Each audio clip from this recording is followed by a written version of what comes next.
I'm torn about what you do at WrestleMania 41 with the main event scene. I'm not sure what direction WWE will go in or even should go in, what the fans want. You guys, let me know in the comments below, what do you think will be or even should be that main event night 2 of WrestleMania 41 in Vegas? Cody Rhodes was in a recent interview and he talked about how basically confirming that The Rock is going to be at WrestleMania 41. In what capacity, we don't know.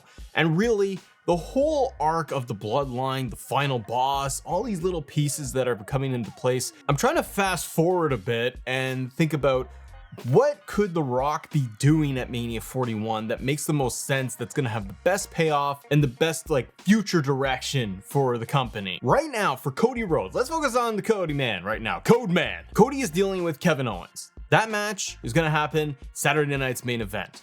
Randy Orton was taken out by Kevin Owens doing a pile driver, which was an awesome spot. And then we're probably going to be getting Randy Orton versus Kevin Owens at a later point. That could be the re-debut, the refresh, the new season of SmackDown in January, coinciding with Raw on Netflix. SmackDown goes to 3 hours. They could do Randy Orton, Kevin Owens on that night, or they could save it for the Rumble. Frankly, they probably would save Orton versus Owens for WrestleMania. So let's assume for a second, Cody is going to get past Kevin Owens, finish things up there by the Rumble, and then he basically circles back with bloodline things. Should you do Cody versus Rock one-on-one as the main event match? And again, when I keep saying main event, I am saying night 2 main event. It's The Rock. Dwayne is not, he ain't open a show, brother. So night 2 of WrestleMania 41, if you did Cody versus The Rock, presumably then it's for the title. Now, The Rock has the People's Championship and Cody has the WWE Championship. Is that the match you want to see? Because the way everything is unfolding, I'm not too sure. And I don't know how it would play out after Mania 41 if they do that. Rock and Cody one-on-one, I think should happen. That match should really take place.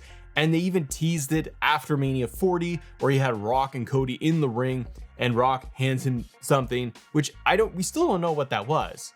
Was it a watch? Was it a piece of the Ulafala? That's what I thought originally, but they never explained it. Maybe they will. But regardless, that giant beatdown that The Rock did to Cody Rhodes leading up to Mania 40, all the pieces are in place to have that match. And I think we deserve that match. But if you get it, does Cody go over on Final Boss? Rock won the tag team match on night 1 of Mania 40. Sure, Roman lost night 2, and you could say The Rock kind of lost there. It's for the story, but Final Boss hasn't lost. Would you give the title to The Rock? Does The Rock show up at Rumble or SmackDown in January and essentially challenge Cody Rhodes and just say the final boss is coming for that championship? And he quotes Mama Rhodes and he says, "Look at the blood. Look at this. Look at this. Look at this. It's perfect." Cody versus Rock with the title. If Cody wins, I don't think that's very exciting, because if you have Cody win and retain the championship and Rock obviously disappears after that, we're all still left waiting for Rock Roman one-on-one. But you've already then had Cody beat the final boss. Therefore, in the context of the stories, shouldn't Roman then be able to beat the final boss? Roman's beaten Cody before. Yes, Cody beat Roman, but it's been a long time and Roman's he's unbeatable. So I feel it's it gets sticky in there, because if you do have Cody win, I kind of look at it nah, that's not very interesting. You've brought down the final boss. Now he is beatable. And then you're just kind of waiting for that Roman match. And I don't see them doing it where the title is not on the line, because it's WrestleMania. That wouldn't make much sense. It would be cool though. If you do have The Rock win, beat Cody Rhodes in the main event, it's a great visual and it leaves everyone shocked and wanting to know what's going to happen next. And you get The Rock holding the People's Championship and the WWE Championship. He's got it all. It's kind of an interesting spot. The problem is what we're all kind of thinking about too, I bet, I'm guessing here, but one of the problems is The Rock obviously wouldn't be on TV every week. The championship, the main big undisputed championship, is not going to be on TV. And The Rock is definitely not going to wrestle a lot. He's doing WrestleMania. Maybe you could get him for SummerSlam in a title match. So you could do SummerSlam 2025, which is going to be a 2-night affair.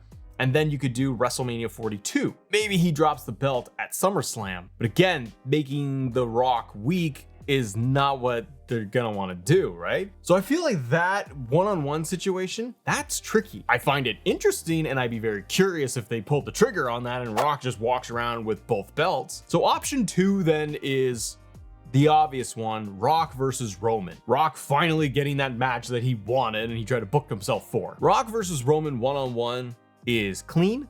It makes all the sense in the world from a storyline perspective and should be the main event. Now, where we are in the story right now going into Survivor Series, WWE has really fast-tracked this bloodline story, haven't they? We had like months of just Solo running around asking everyone to acknowledge him.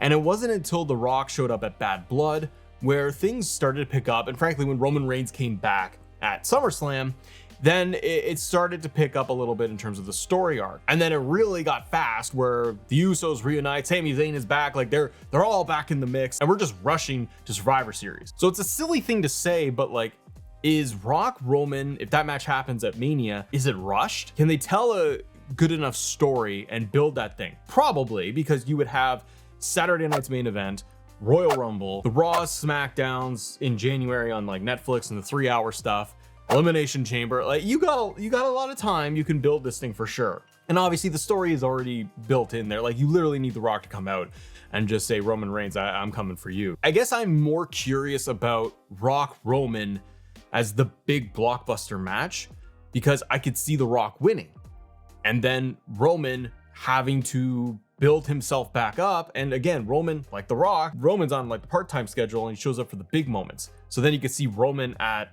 SummerSlam once again, and then they continue this story arc again, where Roman Reigns has to go all the way to WrestleMania and get that win, that final win over The Rock. I think it'd be kind of cool if Roman Reigns had to win the Royal Rumble, whether it's in January of 2025 or the 2026 Royal Rumble. I think it would be neat if Roman Reigns had to get in there and win the Rumble and get to The Rock. More obstacles in his way. That would mean that The Rock gets the belt and he holds on to it and Roman Reigns is the one who has to dethrone him. And then we're right back to where we started, where Roman Reigns has belt again. So I don't think that's gonna be the case though. Rock Roman, I think, is the cleanest option. The other thing you could do is triple threat. That one is a curious situation and it allows for a lot of pieces to play. And it allows for things to breathe and get different personalities on TV and like keep the storyline really going a lot of the time. What I mean is if you have Rock versus Cody versus Roman all in the ring for the championship, Cody and Rock can have promos on TV. Roman and Cody can reignite their feud, and Rock and Roman, and they all intermingle together. A lot of beatdowns, a lot of different promos, and a lot of cool segments, because you can't always get Roman on TV, you can't always get Rock on TV, but Cody is there every single week. That's kind of the anchor of the whole thing. And because Cody is top guy in WWE, so is Roman, and The Rock is final boss. Having all three pieces in the ring is the very big blockbuster moment, and it keeps Cody at the very tippy top, where I think WWE wants to keep him as a top guy, top merch seller, selling out arenas and everything. They're gonna want Cody in that main event somehow, some way. The triple threat also protects The Rock. Rock doesn't wrestle very often. That's why we see him in like the tag team match, and it's basically a brawl. It allows for The Rock to not have to do a lot in the ring if it is going to be a triple threat, and you can get Roman and Cody doing a lot of the heavy lifting. And Rock can look very beastly and dominant, going around and just chucking people and hitting rock bottoms. I do kind of like the idea of a triple threat. You can put the title on the line, and you could get away with it where if you do a triple threat, you have a few options, right? You could do Cody retaining, so Cody could get a victory over Roman Reigns. And you could do another Cody Roman match at, say, SummerSlam. Roman could win that one, and then you end up having Roman Rock at 42.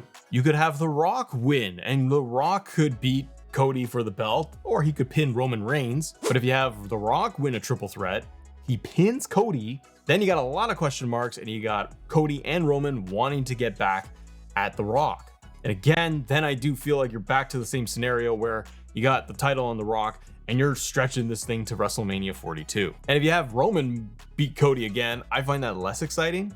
And if you have Roman beat Rock, like pin him in a triple threat, I also find that not as exciting as a clean one-on-one match with The Rock. Because with that triple threat, it's possible that Cody feels almost shoehorned in there and you're not telling the cleanest story. Like, I do feel like the majority of fans want Rock Roman. And who knows, maybe that happens first at 41 and they do Rock Cody at SummerSlam. The Rock could beat Roman Reigns in Vegas, no title on the line. Then you get Cody and Rock at SummerSlam. Rock wins the belt off Cody, and then you get Roman to beat The Rock. See, we're right back to Roman having the belt again. So you can see where the dilemma is and why I feel like they're not in a hard place. It's a great problem to have of like, oh, what direction do we go in with all of this? But if Cody is not in the main event in night 2, and he's fighting maybe Randy Orton, Kevin Owens, it's a triple threat for Cody. That could be an excellent story they're telling, but it always feels like they want to get Cody back into that main program. And that's the other thing. If he's not dealing with The Rock and Roman, Cody, your champion, is not in the main program. It's a little bit further down the card, and there's history of Rock and Cody. So I wanted to just discuss with you guys, where do you think they're gonna land with this? What do you think they should do? I'm just trying to break down the pieces here, and I feel like they are in a little bit of a tricky spot. We mentioned Raw coming to Netflix and how big of a deal that's gonna be. Click this video right here because we're going in depth about that debut episode and really how to book it and make it bigger than ever. Have a great day. See ya.